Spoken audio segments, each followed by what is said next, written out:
더 로이어 본격적으로 시작해 보겠습니다. 오늘은 이 세 분과 함께합니다. 김경덕 변호사, 박진수 변호사, 장지효 변호사 모셨습니다. 어서 오세요. 반갑습니다.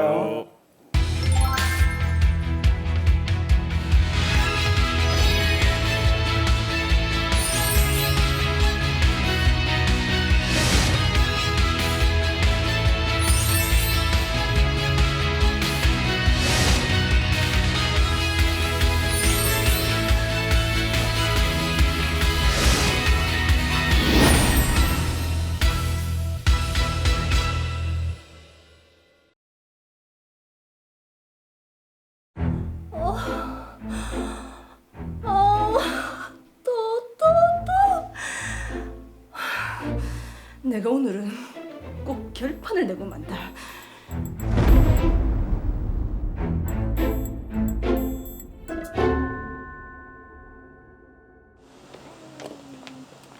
어, 10층 아주머니 아니세요? 아, 저희 아래층이시네요. 어디 가는 길이세요? 반찬거리가 없어서 장 좀 보려고요. 근데 아이는 저희 손자예요. 큰딸이 미국에서 왔는데 오늘 일이 좀 있어서 손주 좀 봐달라고 했어요. 로하야, 아줌마한테 인사해야지. 안녕하세요. 그래. 아유, 참 씩씩하게 생겼네. 잘 놀다가? 네.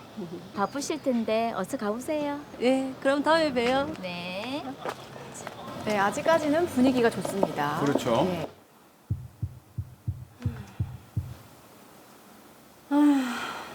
아까 손주가 오더니 아직 안 자는 모양이네. 밤이 이래 늦었는데 애가 안 자고 자꾸 뛰네. 나도 자야 되는데 신경 쓰여 죽겠네. 일단은 참는 것 같은데, 그죠? 그렇죠.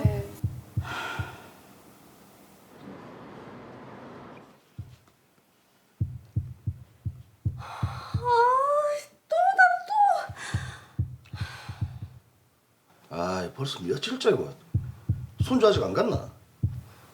모르겠어요. 일단 경비실에 연락부터 해봐라. 알았어요.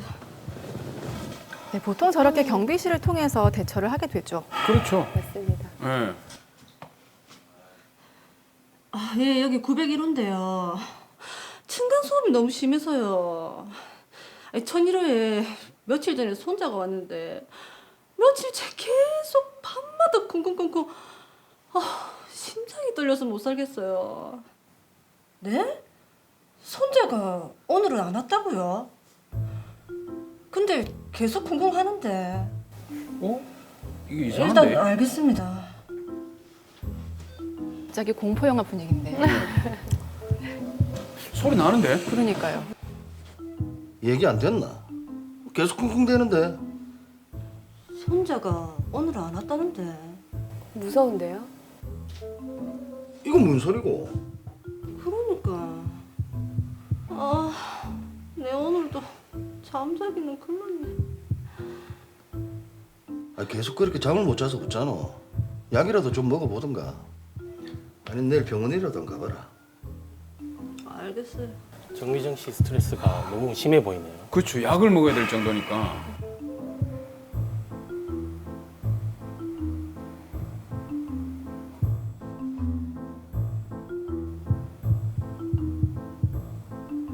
잠을 못 자면 괴롭죠. 맞아요.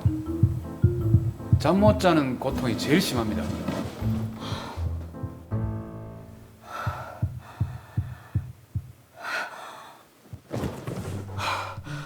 너가 한 달 내내 쿵쿵쿵쿵. 대체 어떻게 살란 말이고.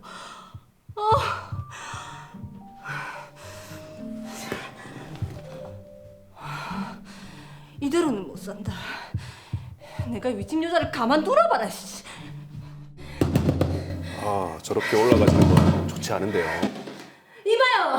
좀 나와봐요. 근데 저렇게 됩니다. 뭔가 불안한 기운이 돕니다. 예. 아래층이네요.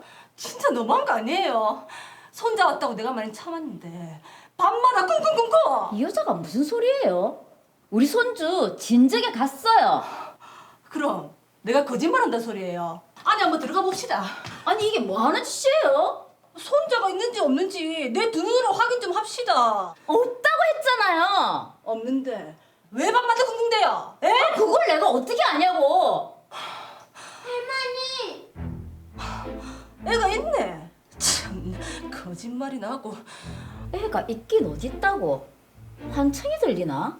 아니 이 여자가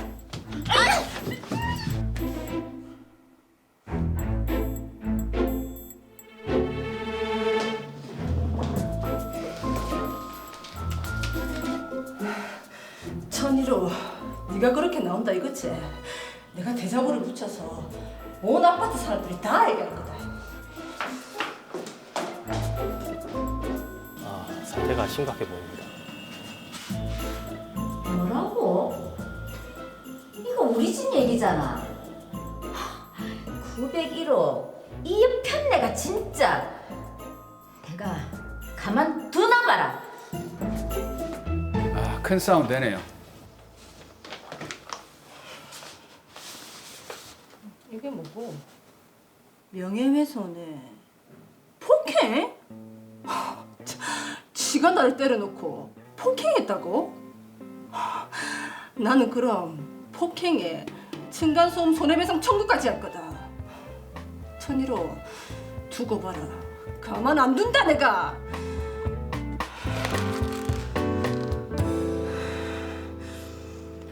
자, 층간소음으로 시작을 해서 폭행과 명예훼손까지 이렇게 보니까 층간소음이 정말 보통 일이 아니네요. 그러니까요. 사건 정리를 좀 해보도록 하겠습니다. 덜 오이어 사건 번호 제32호입니다. 정미정 씨와 이영자 씨는 같은 아파트 9층과 10층에 사는 이웃 사이입니다. 네. 근데 이영자 씨네 집에 손자가 놀러 오게 됐고 그날부터 층간 소음이 시작이 됩니다. 예. 뭐 처음에는 아이 때문에 그렇겠지라고 일단은 참고 넘어가게 되는데 너무 계속되는 층간 소음 때문에 결국 9층에 있는 정미정 씨가 우울증 증세와 수면 장애로 인해서 정신과 치료까지 받게 됩니다. 자, 그 정도면은 이사도 생각을 해봤을 것 같습니다. 그렇죠. 이사도 네. 고려를 했죠. 예. 근데 너무 오랫동안 살던 터전이고 또 인테리어 공사를 한 달 전에 했기 때문에 아, 쉽게 결정하기가 힘든 그런 네. 상황이었습니다. 근데 어느 날 층간 소음이 너무 심해서 윗집으로 뛰어 올라가니까 일단 손주는 집에 없다고 얘기를 하거든요. 예. 근데 들어가서 보니까 손주가 있는 거예요. 거짓말을 했다는 그 사실 때문에 너무 화가 나서 결국 서로 몸싸움이 일어났고 10층에 있는 이영자 씨가 머리를 다치게 됩니다. 예. 그래서 전치 2주의 상해를 입게 되는 그런 상황까지 나오게 되는데 그래도 분이 안 풀렸던 나머지 9층에 정미정 씨가 대자보를 써서 아파트 곳곳에 붙이면서 아파트에 많은 사람들에게 알리기 시작합니다. 예. 이에 이것을 본 10층의 이영자 씨가 명예훼손죄 거기에 상해죄까지 고소를 하게 되는 그런 상황까지 이르게 됩니다. 자, 미정 씨도 가만히 아니죠. 층간소음 피해 위자료 소송이랑 폭행 혐의로 맞고서도 준비를 합니다. 그렇죠. 일단 층간 소음으로 인해서 모든 것이 발생을 했기 때문에 당연히 정미정 씨는 소송에서 이길 수 있을 거라고 그렇게 생각을 했습니다. 네. 자, 이 사건 김경덕 변호사님께서 좀 맡아서 처리를 해주시면 좋을 것 같은데 어떻습니까? 실제로 미정 씨가 조금 더 유리하다고 볼 수 있을까요? 네, 층간소음 자체가 발생한 건 맞으니까 예. 그에 따른 손해는 인정될 수 있을 것입니다. 층간소음은 누구든지 가해자가 될 수 있고 피해자가 될 수 있죠. 하지만 층간소음 피해가 너무 심각했을 때 한때 살인 사건이나 방화로 인한 보복행위도 있었지 않습니까? 예. 그런 보복행위까지 용납될 수는 없겠지요. 마찬가지의 논리로 우리 의뢰인인 정미정 씨의 경우에는 명예훼손과 폭행, 상해에 따른 책임도 져야 될 것으로 보입니다. 드라마의 경우 정미정 씨께서 오히려 더 많은 손해배상금을 지급할 책임이 있어 보입니다. 자, 이게 층간소음 피해로 시작이 됐지만 어쨌든 대응을 잘못해서 결론적으로는 가해자와 피해자가 뒤바뀐 상황인 거잖아요. 그렇습니다. 층간소음 문제는 누구나 다 겪을 수 있기 때문에 아마 시청자분들께서도 지금 많이 궁금해하실 것 같은데 일단 층간소음이 무엇인지 법적으로 이게 층간소음이다 아니다 구분짓는 기준이 있습니까? 네. 우리나라 법제에 소음진동관리법이라는 법률이 있습니다. 네. 이 법률에 의거해서 국토교통부와 환경부에서 마련한 세부 기준이 있습니다. 공동주택 층간소음의 범위와 기준이라는 규칙인데요. 소음은 크게 두 가지로 나눌 수가 있습니다. 예. 진동에 의한 직접적인 충격, 그리고 소리에 의한 간접적인 충격이 있습니다. 직접적인 충격에 의한 그 소음의 경우에는 저희가 1분 동안 평균을 데시벨로 측정을 해서 일정 범위를 넘어서게 되면 네. 층간소음이 발생한다고 보고 있습니다. 예. 자, 직접 소음의 경우에는 주간, 여기 주간이라고 하면 오전 6시부터 밤 10시까지인데 주간의 경우 43데시벨, 그 외에 야간의 경우에는 38데시벨, 그리고 간접 소음의 경우에는 주간에 45, 야간에 40데시벨을 기준으로 그 범위를 초과하는 경우에는 층간 소음의 피해를 인정해 주고 있습니다. 야, 일단 제가 적어봤거든요. 직접 충격은 주간 43, 야간 38. 간접 충격은 주간 45, 야간 40. 네. 근데 이게 숫자만 쭉 적어놓고 봐서는 들어오는 게 없거든요. 모르겠어요. 좀 구체적으로 좀 얘기를 해주시면 안 될까요? 그래서 간단하게 말씀드리자면 네. 어른들이 이 발 뒤꿈치로 걷는 소리가 한 40데시벨 정도 우와. 나오고요. 그 아이들은 좀 주의력이 부족하고 짧은 거리도 쿵쿵쿵쿵 뛰어다니잖아요. 네, 뛰죠. 그런 소리가 한 50데시벨 정도 됩니다. 그리고 의자를 끌 때 강한 소음이 나지 않습니까? 네. 그게 한 60데시벨 정도. 그리고 고양이 울음소리나 새가 지저귀는 소리가 한 40데시벨. 네. 냉장고가 돌아가는 소리가 한 50데시벨 정도라고 이해하시면 되겠습니다. 이 층간소음의 피해를 입증하는 거가 쉽지 않을 것 같아요. 이거 녹음을 할 수도 없고 어떻게 그러니까. 좀. 네, 소리가 나게 되면 예. 증거를 확보를 반드시 하셔야 되죠. 네. 예. 증거를 확보할 수 있는 간단한 팁을 좀 알려드리도록 하겠습니다. 예, 좋습니다. 앞서 소리는 데시벨 단위로 측정이 가능하다고 말씀드렸지 않습니까? 예. 이렇게 소리를 데시벨 단위로 측정해 줄 수 있는 기계 장치가 있습니다. 일반 전문가용도 있지만 일반인들도 인터넷을 통해서 몇만 원이면 손쉽게 구입할 수가 있습니다. 예. 그래서 층간소음이 발생한다. 그러면 한 손에는 휴대폰으로 녹화 기능을 켜고 또 한 손에는 그 데시벨 측정기를 켜둔 다음에 네. 이 장면을 녹화를 해두는 것이죠. 그렇게 되면 어느 정도의 소음이 발생한지를 객관적으로 녹화할 수 있으니까 네. 나중에 소송에 갔을 때 법정에서 유리한 증거로 사용하실 수가 있습니다. 이게 영상이나 소리를 같이 이렇게 녹음을 해야 되는 거네요. 그렇습니다. 그렇게 해야 언제 녹화가 되는지가 기록에 남기 때문이죠. 예, 그러네요. 자, 일단 사건의 의뢰인인 정미정 씨 같은 경우에는 층간소음으로 인해서 우울증과 그리고 수면장애 같은 피해를 입었거든요. 이런 부분은 좀 피해 보상을 받을 수 있거나 아니면 층간소음 자체에 대한 형사고소를 하는 방법이 있을 것 같은데 가능합니까? 어떻습니까? 네, 우리 의뢰인 정미정 씨 얼마나 고통스럽겠습니까? 그러니까요. 하지만 너무나 안타깝게도 이 층간소음을 직접적으로 형사처벌하는 형법상 규정은 존재하지 않습니다. 그래요. 기껏해야 경범죄 정도로 가볍게 처벌될 수 있는 정도고요.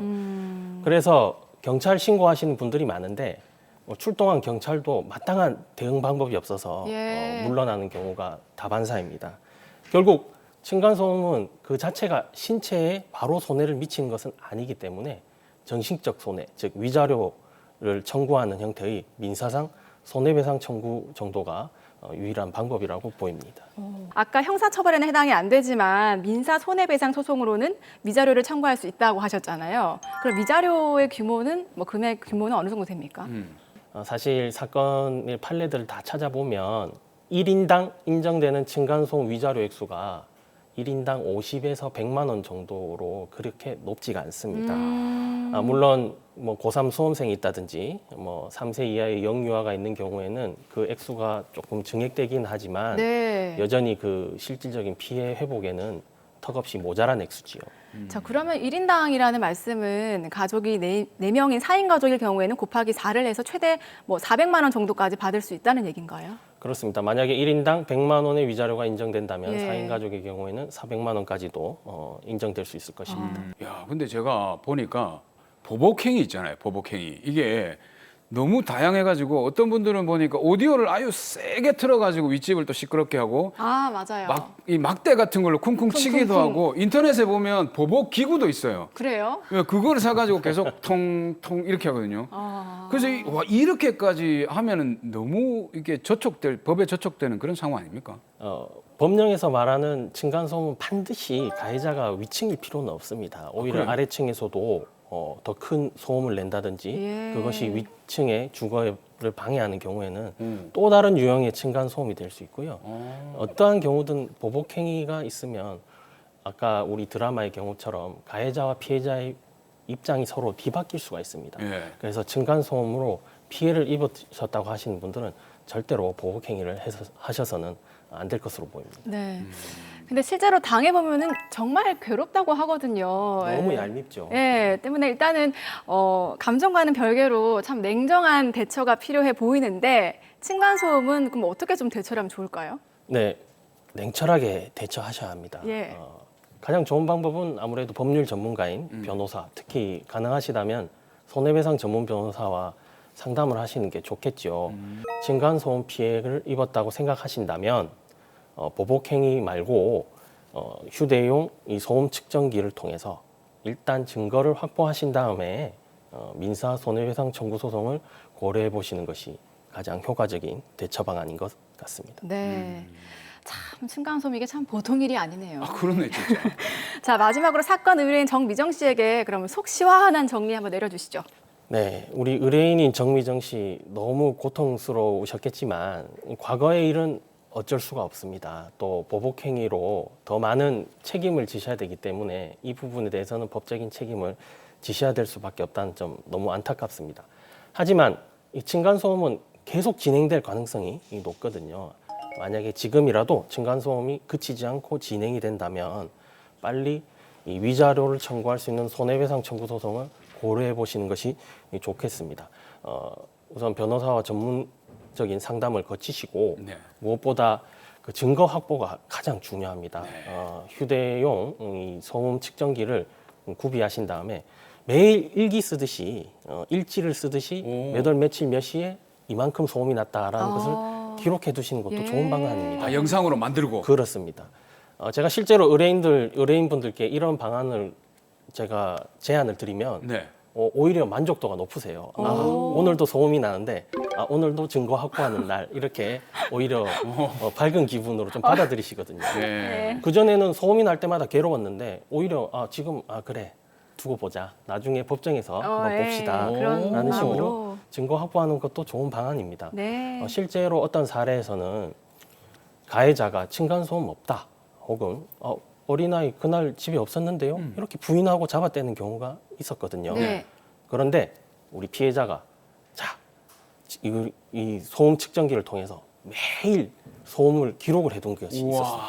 그 동영상을 법정에 증거로 제출하니까 그제서야 우리 가해자분께서 잘못했다 사과하시면서 적절히 합의나 조정에 이르렀던 경우도 있습니다. 네. 이러한 사례를 우리 미정 씨도 반드시 좀 참고해 두셨으면 좋겠습니다. 네.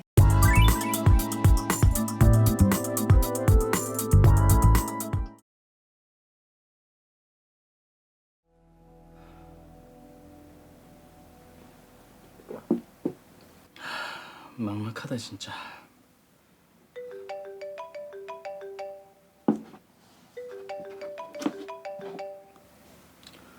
여보세요? 민호 씨, 잘 지내요? 네 사장님. 어쩐 일이세요? 민호 씨, 웨딩 스튜디오 한번 안 해볼래요? 웨딩 스튜디오요? 내가 지금 대구에서 하는 거 부산 지점으로 해서 낼까 하는데 민호 씨가 맡아서 해주면 좋을 것 같은데. 아, 조건은 내가 잘해줄게요. 투자금 5천만 원만 내요. 민호 씨 실력이 아까워서 그래요. 5천이면 돼요. 당연하죠. 저는 그렇게 지인의 도움으로 웨딩 스튜디오를 시작했습니다. 그러면 오케이, 옳지, 그렇지, 그렇지. 사진 잘 나와? 그럼 좋다. 그렇지.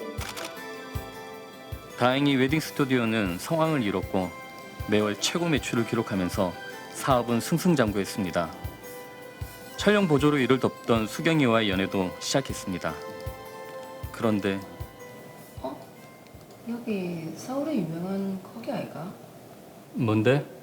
서울의 유명한 웨딩 업체가 부산에 진출한단다. 그래. 이렇게 넋놓고 있을 때가 아니다. 서울에서 진출하면 부산의 업체들이 버티겠나? 에이, 다른 데는 못 버텨도 우리는 버티지. 내 실력이 좀 대단하다 아이가. 천하태평 하지 말고. 에이, 괜찮다니까.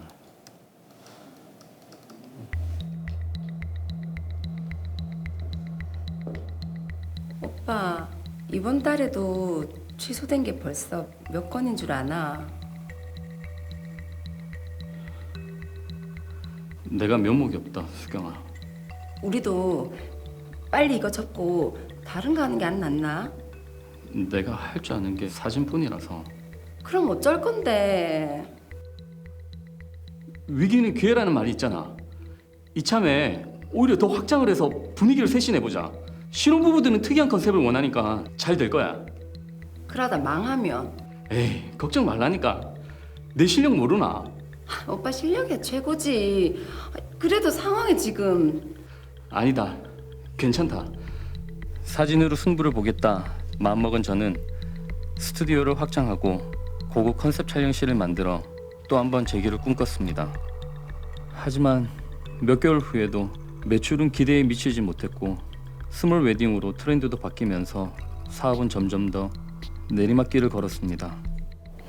이제 승우 오빠까지 다 나갔다. 그래. 내가 죄인이다. 직원들 월급도 못 주고. 수경아, 니한테도 내가 미안하다. 아니다. 우리 힘내자. 그리고 이거 이게 뭐고? 우리 부모님 집담보로 2억 빌렸다. 수경아, 이거 우리 결혼 자금이자 마지막 투자금이다. 그러니까 이 돈으로 급한 불부터 끄고 다시 한번 해보자. 수경아, 고맙다.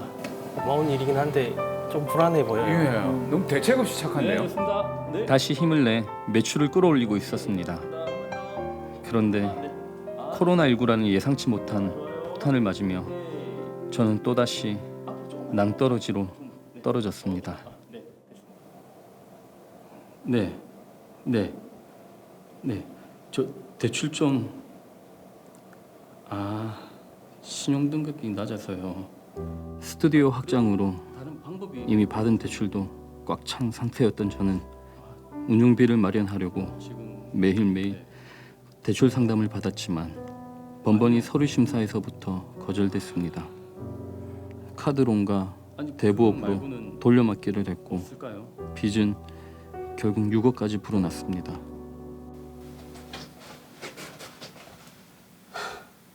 이게 뭐고? 오빠 좀 일어나 봐라.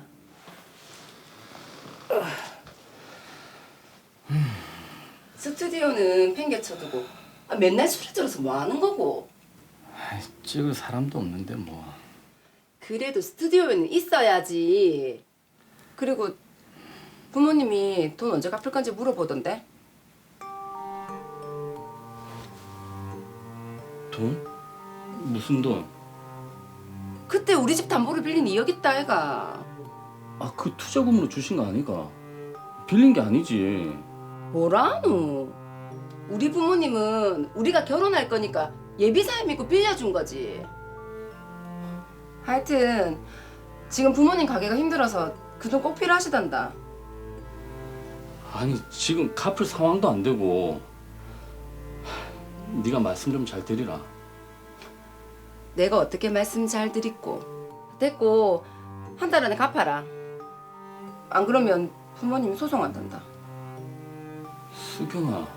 수경이와는 결국 헤어졌고 저는 사기로 고소를 당했습니다. 대출도 막혀 건설 현장을 전전하던 저는 결국 스튜디오 가압류 통째까지 받았고 더 이상 버틸 수 있는 방법이 없습니다. 저는 이제 어떻게 해야 할까요? 네, 민호 씨는 잘해보려고 하는데 어쩜 이렇게 상황이 안 도와줄 수가 있습니까? 참 답답하고 가슴이 아팠던 사연이었습니다. 자, 덜 오여 사건 번호 제33호 의뢰인 윤민호 씨는 프리랜서 사진 작가입니다. 교통사고를 당해서 거래처를 모두 잃고 실업자가 됩니다. 예. 그러다가 지인으로부터 웨딩 스튜디오 동업 제안을 받았고 투자금 5천만 원을 들여서 부산 지점을 열게 됩니다. 일단 웨딩 스튜디오는 자리를 잡았는데 서울의 대규모 웨딩 스튜디오가 부산으로 확장을 하면서 민호 씨 업체도 상황이 매우 안 좋아지게 됐습니다. 오히려 위기를 좀 기회로 극복을 하고자 스튜디오를 좀 더 고급화 시키게 되는데 네. 그래도 매출은 기대에 미치지 못하게 되고 매월 3천만 원의 유지 비용이 들어갔다고 합니다. 이런 상황을 안타까워한 여자친구인 수경 씨 부모님이 집 담보로 2억 원을 대출을 해주게 됩니다. 네. 이후에는 스튜디오 경기가 조금 나아졌잖아요. 그렇죠. 근데 조금 나아지긴 했는데 가장 중요했던 게 바로 코로나19 사태였습니다. 네. 결국 빚이 6억 원까지 가게 되고 거기에다 또 여자친구의 수경 씨 부모님이 2억 원에 대한 반환을 청구를 하면서 소송까지 진행하게 됩니다. 네. 근데 일용직을 전전하면서 생계비조차도 벌지 못했던 민호 씨가 도저히 대책을 세울 수 없는 그런 상황까지 몰리게 된 안타까운 사연입니다. 이게 정말 그야말로 궁지에 몰린 의뢰인의 사연입니다. 이 사건은 우리 장지호 변호사님이 맡으셔가지고 우리 민호 씨를 좀 도와주세요. 어떻게 좀 사건이 해결이 될까요? 생계를 겨우 유지하고는 있지만 과도한 채무를 변제할 방법은 딱히 없어 보이는데요. 네. 이 경우에 공적 채무 조정 제도인 개인 회생이나 개인 파산을 고려해 보실 수 있겠습니다. 네. 개인 회생과 개인 파산, 의뢰인에게는 어떤 제도가 더 좋을까요? 유리할까요? 네, 구체적인 사정을 살펴봐야 되겠지만 제 생각에는 윤민호 씨는 개인 회생보다는 네. 개인 파산을 진행하시는 것이 좀 더 좋아 보입니다. 예. 과도한 채무가 있는 상황이고 현재는 스튜디오도 문을 닫았고 공사장 일용직 근로를 하시지만 터무니없이 부족하죠. 소득은. 그렇죠. 개인 회생을 진행하는 것보다는 개인 파산을 진행하는 것이 더욱 신속하게 채무를 정리할 수 있을 것 같습니다. 저희들 개인 회생은 조금 다뤘는데 개인 파산 제도는 처음이란 말이죠. 그 제도에 대해서 먼저 좀 설명을 좀 해주시죠. 네, 개인 파산은 채무자의 재산을 모두 처분해서 채권자들이 공평하게 나누어 가진 다음 남은 채무를 면책이라는 절차를 통해서 모두 없애주는 매우 강력한 제도입니다. 예. 개인 회생과는 다르게 일정 기간의 변제도 필요 없기 때문에 비교적 짧은 기간 안에 모든 채무에서 벗어날 수 있는 것입니다. 자, 이게 모든 채무를 면책시켜 준다? 그러면은 빚에 시달려서 한치 앞이 깜깜한 분들에게는 정말 한 줄기 빛 같은 소식인데, 네. 근데 이게 아무나 시켜주는 게 아닐 거 아니에요. 좀 요건이 까다로울 것 같은데요? 네, 맞습니다. 모든 빚을 일시에 없애주는 제도라 채권자들은 상대적으로 더 큰 손해를 입게 되거든요. 예. 그래서 신청 자격을 간략하게 말씀드리면 첫째, 재산보다는 채무가 많아야 합니다. 빚보다 재산이 많으면 재산을 처분해서 빚을 갚으면 되니까 그러니까요. 그렇죠. 네, 법원에서 채무 조정을 해줄 이유가 없겠죠. 그렇죠. 그리고 두 번째, 근로 능력이 없거나 근로 능력이 있더라도 소득이 생계비에 미치지 못할 경우에 신청 자격이 있습니다. 예. 듣고 있으니까 이해는 돼서 이렇게 고개를 끄덕끄덕하게 되는데 정작 보고 있는 분들은 내가 되는 거야 안 되는 거야 이렇게 궁금해하실 수가 있거든요. 그러니까 어떤 분들이 가능한 건지 좀 이렇게 한번 말씀을 해주시죠. 네, 대표적으로 만 60세 이상의 고령자 그리고 젊더라도 중증 장애가 있거나 질병이 있으신 분들은 근로 능력이 없다고 봐서 개인 파산을 신청할 수 있습니다. 네. 그리고 소득이 보건복지부 기준 중위소득 60%에 따른 가구수별 기본 생계 비용에 미치지 못하는 분들도 개인 파산을 신청할 수 있습니다. 예. 야, 그러니까 이제 정리해 보니까 젊더라도 소득이 생계비에 미치지 못하거나 아니면 근로 능력이 없을 때 이럴 때는 파산이 된다는 얘기죠. 네, 맞습니다. 많은 분들이 오해하시는 게 본인이 젊고 소득이 있으면 개인 파산을 신청하실 수 없다라고 네. 오해를 하고 계시거든요. 네. 그런데 실제로 월 소득이 250만 원 정도 되는 건강한 40대 채무자가 있다고 볼 때 예. 근데 그분한테는 또 애가 셋이 있는 거예요. 네. 어린애들이. 네. 어린애들은 법적으로 이제 부양자로 인정을 받을 수 있거든요. 그렇죠. 부양가구로 인정을 받을 수 있기 때문에 그렇게 되면 채무자 본인 포함해서 4인 가구가 되는 거예요. 그렇죠, 그렇죠. 부양 가족이 3명이고 예. 본인까지 포함하면 이제 4인 가구가 되는데 법적으로 정해놓은 4인 가구 기준에 이제 생계 비용이 한 290만 원 정도 됩니다. 아. 네, 근데 이분은 250만 원을 벌고 있는 거니까 예. 이런 분들도 파산 신청이 가능한 거죠. 아, 그렇군요. 자, 그러면은 일단 파산을 신청하면 절차가 어떻게 이루어집니까? 네, 우선 파산 및 면책 신청서를 법원에 제출합니다. 그러면 법원은 제출된 신청서를 검토하고 비용 예납 명령을 내립니다. 예. 예납금을 내고 나면 채무자는 파산 선고를 받게 되고 법원에서 선임한 파산 관제인이 채무자의 모든 상황을 검토하고 네. 채권자의 의견을 청취하는 절차를 거치게 됩니다. 그 후에 채권자들에게 나누어 줄 재산이 있으면 파산 관제인이 모두 처분한 다음에 이제 채권자들에게 나누어주는 청산 절차를 거치게 돼요. 네. 그리고 마지막으로 청산하고 남은 채무를 면책해 주는 것으로서 파산 신청 절차는 모두 종료되게 됩니다. 자, 근데 경제적으로 어려워서 파산 신청을 하는 건데 뭐 비용 예납 명령 이건 뭘 내라는 건가요? 이게 어떤 그렇죠. 겁니까? 개인 파산은 파산 관제인이 선임됩니다. 네. 파산 관제인은 채무자의 파산 사건을 관리 감독하는 사람이라고 보시면 되는데요. 예.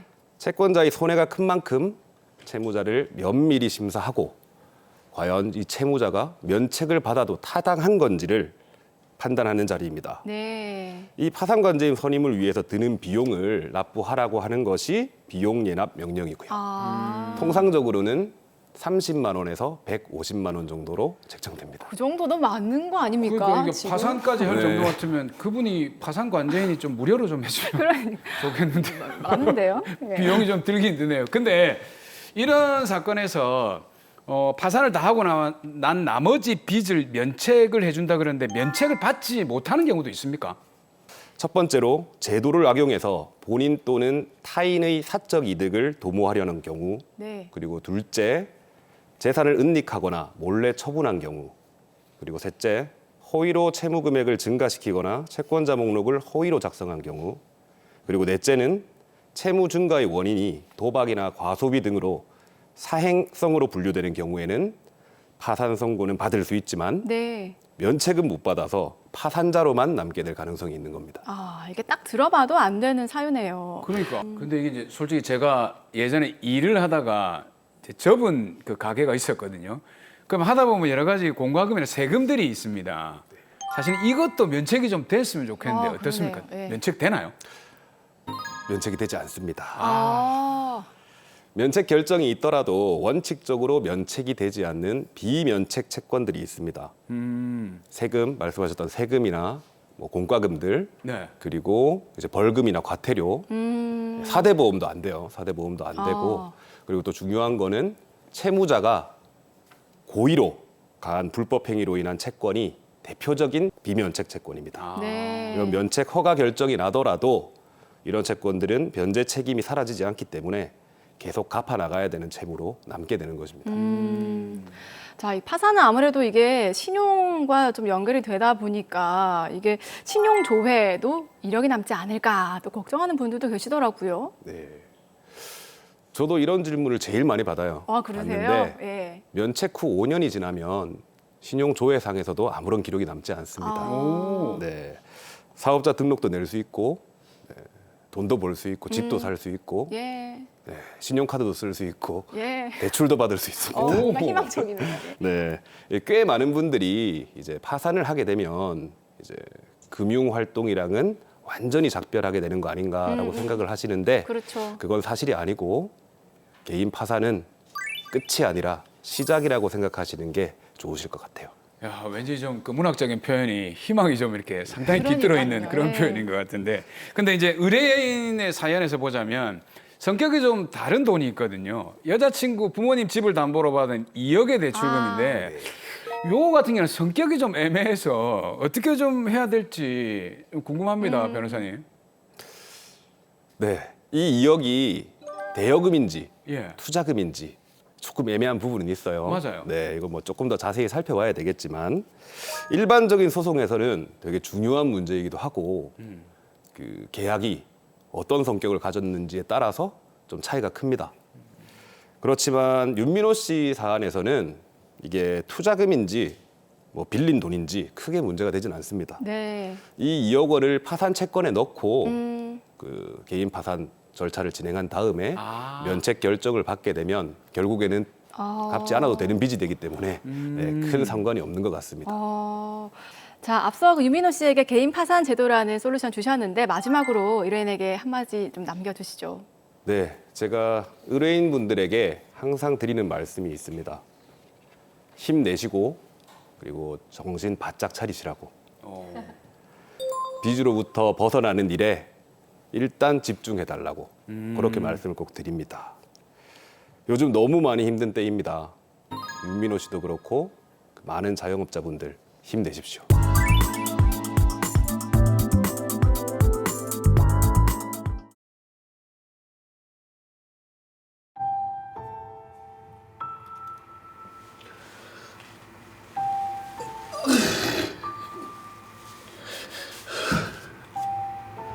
내가 이 손으로 우리 아들을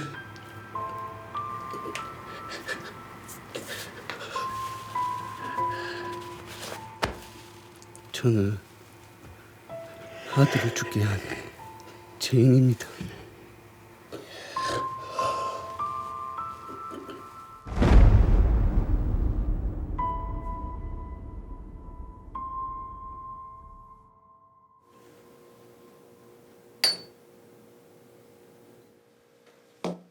야, 소주 한 병 가지고 온나?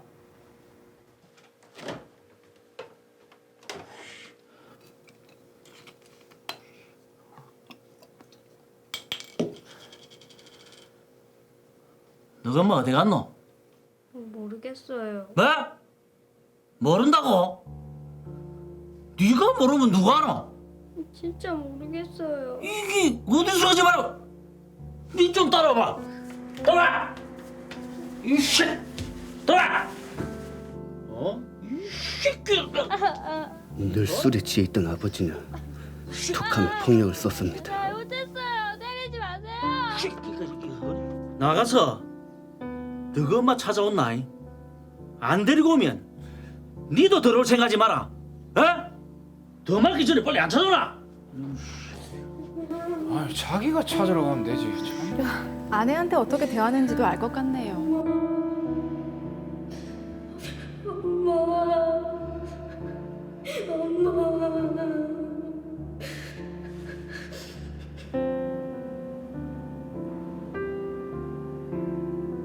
안쓰럽네.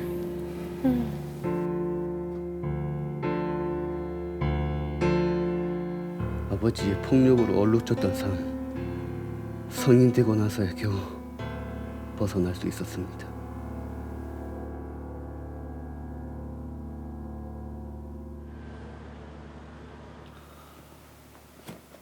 어쩜 이렇게 잘생겼을까? 나 닮아서 잘생겼지. 에이, 그건 아니다. 딱 봐도 내 얼굴인데? 넉넉하진 않았지만 너무 행복했습니다. 자기야, 괜찮아? 병원 가봐야 되는 거 아니야? 괜찮아요. 며칠 쉬면 괜찮아지겠지. 참, 가게에서는 연락 왔어요? 아니, 아직 나오라는 말이 없네. 밀린 월급은?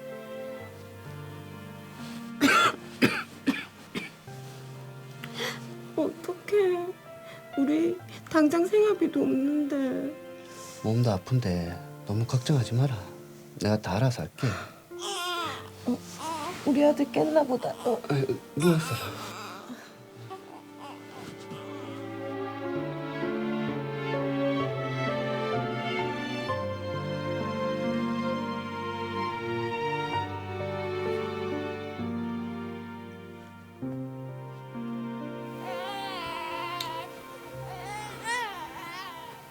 왜 자꾸 울어? 좀 전에도 우리 먹었잖아.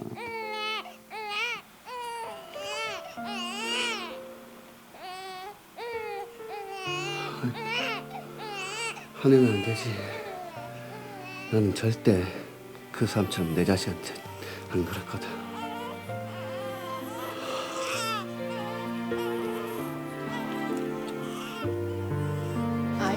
쉽지가 않죠. 그럼요.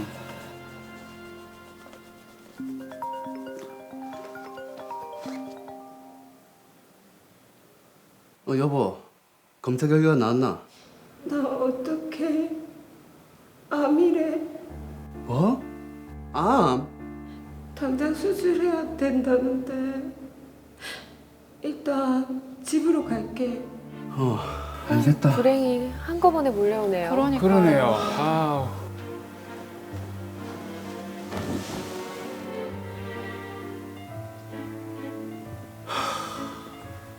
보험 든 것도 없는데 어떻게 하노?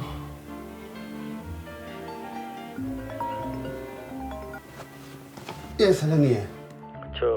영수 씨, 코로나 때문에 가게 사정이 너무 안 좋아져가지고 문을 닫게 됐습니다. 예? 문을 닫는다고요? 아니, 그럼 이때까지 밀린 월급은? 우리도 길바닥에 나앉게 생겨가지고 미안합니다.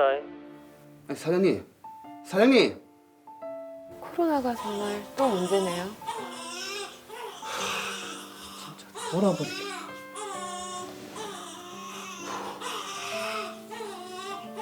진짜 왜 또 오노 진짜. 나보고 어쩌라고.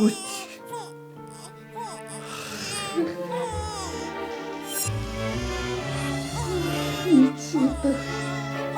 예감이 좋지 않네요.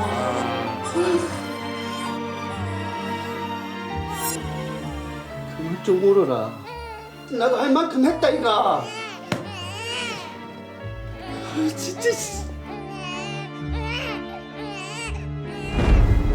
내가 무슨 짓을 한 거고? 승준아.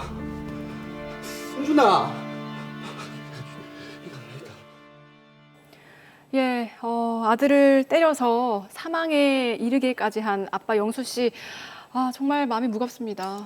그렇습니다. 사실 그게 어떤 이유에서든지 폭력은 정당화될 수 없다 이런 얘기가 있는데 네. 그래도 일단 사건은 좀 정리를 해보도록 하겠습니다. 더 로이어 사건 번호 제34호 영아학대 사망 사건입니다. 김영수 씨는 어린 시절부터 성인이 될 때까지 가정폭력에 시달려 왔습니다. 겨우 아버지의 폭력에서부터 벗어나 결혼도 하게 됩니다. 경제적인 사정이 넉넉하지는 않았지만 그래도 행복하게 살게 되었습니다. 근데 아내가 암에 걸리게 되고 코로나로 인해서 다니던 직장까지 잘리게 됩니다. 예. 그래서 스트레스가 너무 극에 달한 나머지 이제 2개월 된 아들이 심하게 울며 보채자 그만 아들에게 폭력을 행사하게 됩니다. 이로 인해서 아들 승준 군이 사망에 이르게 되고 김영수 씨는 구속된 상태입니다. 자, 일단은 모든 상황이 참 이해는 갑니다만 어쨌든 결론적으로는 김영숙 씨의 폭력으로 아들이 사망에 이르렀습니다. 때문에 법적 처벌을 받게 될 것 같은데 박진수 변호사님 이 사건 어떻게 보셨어요? 네, 이 사건의 경우는 아동에 대한 지속적인 학대 행위가 있었던 것으로 보이지는 않습니다. 네. 아동이 사망하게 된 것은 정말 가슴 아픈 일입니다. 단순히 우발적인 폭행으로 사망을 하게 된 경우는 폭행치사죄로 처벌이 되게 되는데 네.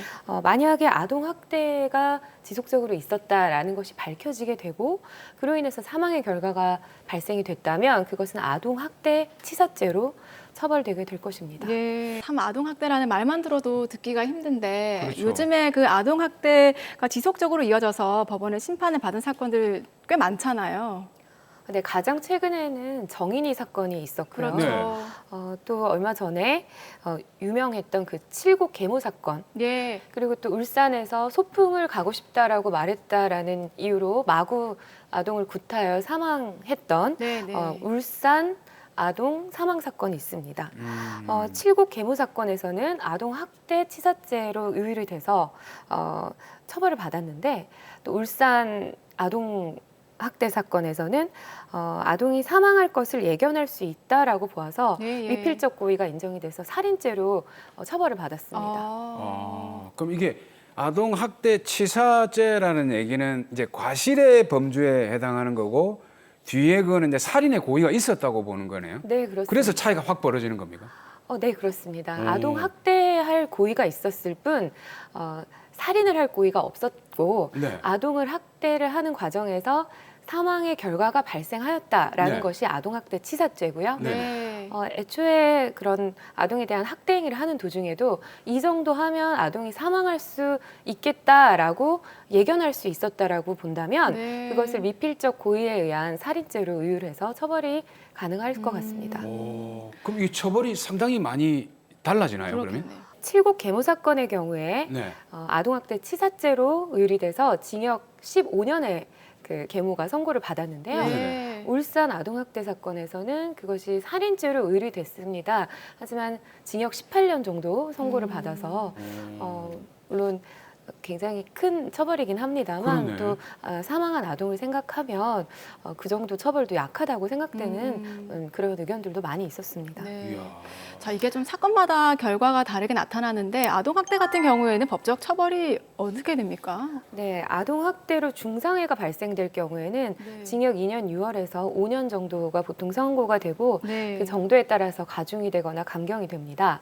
아동학대로 치사의 결과, 즉 사망의 결과가 발생하였을 때는 보통 징역 4년에서 7년 정도가 선고가 되고 있고요. 가중이 될 경우에 징역 10년 정도가 선고됩니다. 앞서 칠곡 그 계모 사건에서 15년이 선고되었던 것은 여러 가지 양형 사유가 중첩이 돼서 더 특별히 가중이 돼서 15년이 선고되었던 것입니다. 근데 드라마에도 영수 씨를 보면은 어렸을 적부터 아버지에게 꾸준하게 학대를 당했잖아요. 이런 네. 게 좀 인격 형성에 영향을 미쳤을 것 같아요. 네, 보통 사회 평균인이라 하더라도 지속적인 폭력에 노출이 될 경우에 네. 여러 가지 심리적인 문제를 겪을 수 있습니다. 즉 공격 행동, 자해 행동, 우울감, 무기력증에 빠지게 되는데요. 이것이 이제 아직 성정과 인격이 형성되고 있는 아동의 경우에는 훨씬 더 크게 작용이 됩니다. 그래서 지속적인 폭력에 노출이 된 아동은 지능의 형성에도 저해를 겪게 되고요. 여러 가지 발달, 공감 능력의 미발달 그런 문제들이 발생할 수 있다고 합니다. 그럼 영수 씨 같은 경우에는 어렸을 때 그런 상황이 순간적으로 아들을 폭행한 것과 좀 연관이 있을 수가 있겠네요. 네, 연관이 있다고 생각됩니다. 그런 가족의 어떤 폭행의 그런 어떤 고리는 또 세대 간에 연결이 되는 경우가 많습니다. 그렇죠.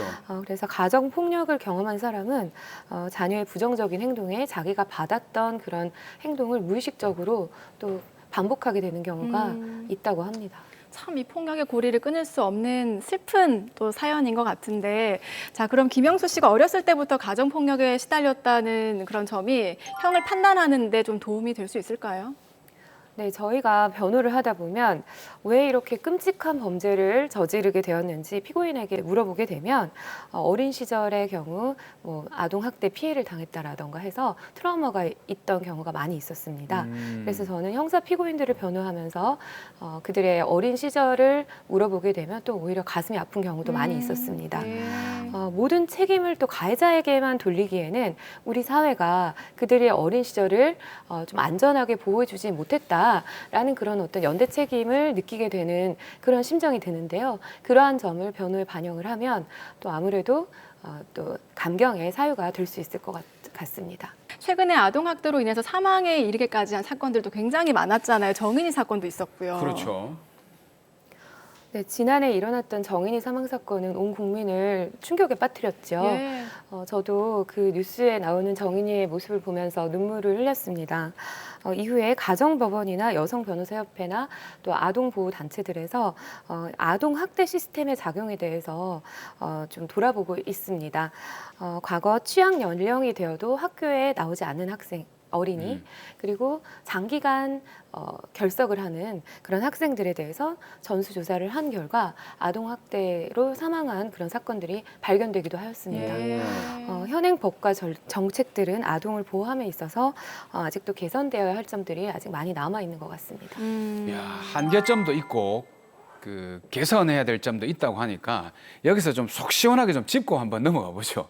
어떤 한계점이 있을까요? 앞에 언급한 울산 아동학대 사망 사건에서 징역 18년이 선고되었던 것과는 달리 7살 손자를 때려서 사망에 이르게 한 할머니의 경우에 네. 아동학대 치사죄로 징역 6년이 선고된 사안이 있었습니다. 좀 차이가 크죠. 그러네요. 그리고 밥을 남긴다는 이유로 아동의 뺨을 때린 보육교사의 경우에 징역 2년이 선고된 것은 좀 과중한 것으로 보이는데 또 정작 5살의 친딸을 담뱃불로 여러 차례 학대한 친모의 경우에는 또 집행유예로 풀려나는 경우도 있었습니다. 그래서 아동학대 사건에 대해서 국민들의 양형 감정과 좀 맞지 않는 그런 판결들이 조금씩 있는 것 같고요. 우선 양형 기준이 좀 정비되어야 될 것 같습니다. 사실 아동학대 사건 같은 경우에는 형사처벌도 중요하지만 그 뒤에 사건 처리가 어떻게 되는지도 사실은 좀 궁금하거든요. 그렇죠, 예. 그 뒤에는 어떻게 처리가 됩니까? 아동학대 처벌법에 따르면 예. 아동학대 사건의 처리 절차는 크게 3가지로 구분이 됩니다. 우선 수사기관의 수사에 따라서 아동학대 행위가 있는지 수사를 하고 그에 따라 공소 제기가 되고 형사처벌을 받는 그 형사재판 절차가 있고요. 네. 다음으로는 아동학대 범죄이기는 한데 그것이 좀 경미하거나 한 경우에는 형사 재판이 아닌 아동 보호 사건으로 가정법원 관할에서 처리를 하게 됩니다. 이것은 그 사건의 성질이나 동기 그리고 결과 그리고 아동학대 행위자와 피해 아동의 평소 관계나 그 개선 가능성 그리고 앞으로 원가정 보호에서 보호할 필요성이 있는지 여부 등을 면밀하게 따져서 그 어느 법원으로 송치할지를 결정을 하고 있습니다. 자, 일단 말씀하신 것처럼 그럼 형사 사건과 또 아동 보호 사건으로 처리가 가능한 건데 다른 또 방식도 있다면서요? 네, 요즘 대한변협의 그 여성변호사협회에서 피해 아동 보호 명령 제도에 대한 논의가 활발히 있었습니다.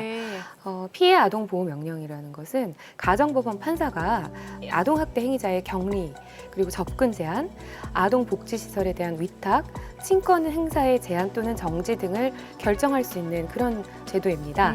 그래서 형사 재판이나 아동 보호 사건과 달리 가정법원에서 수사기관의 수사를 거치지 않고 직권으로 또는 아동의 요청에 따라 또는 피해 아동 보호기관 장의 요청에 따라서 직권으로 발동될 수 있어서 이런 아동학대 보호 사건에 있어서 신속하게 발동될 수 있는 그런 여지가 있습니다. 야, 지금 아동학대 사건 같은 경우는 사실 조금 그 결과 자체가 끔찍하기 때문에 맞아요. 법적인 어떤 처벌도 중요하지만 사회적인 안전망을 갖추는데 좀 이렇게 노력을 많이 해야 될 것 같아요. 그죠? 네, 맞습니다.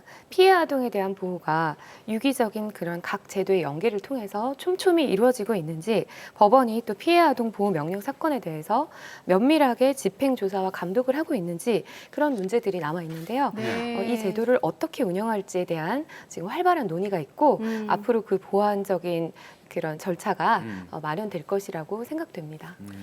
네, 자 그럼 사연으로 다시 돌아와서요. 마지막으로 우리 죄인 김영수 씨에게 한마디 남겨주시죠. 네, 김영수 씨는 우발적인 범행으로 아들이 사망하였기 때문에 국가적인 형벌뿐만 아니라 그 상상할 수 없는 마음의 고통을 또 겪고 있을 것 같습니다. 그 아동학대라는 말은 그 단어만 들어도 정말 가슴이 아픈데요. 지금까지 드러나지 않는 장소에서 또 현재도 고통을 받고 있는 그런 아동들이 있을 거라고 생각하면 정말 이 사회에서 빨리 그 아동을 보호할 수 있는 보호망이 그 장치가 마련되어야 될 것으로 보입니다. 앞으로 그 고통받는 아이가 더 이상 생기지 않기를 바라봅니다.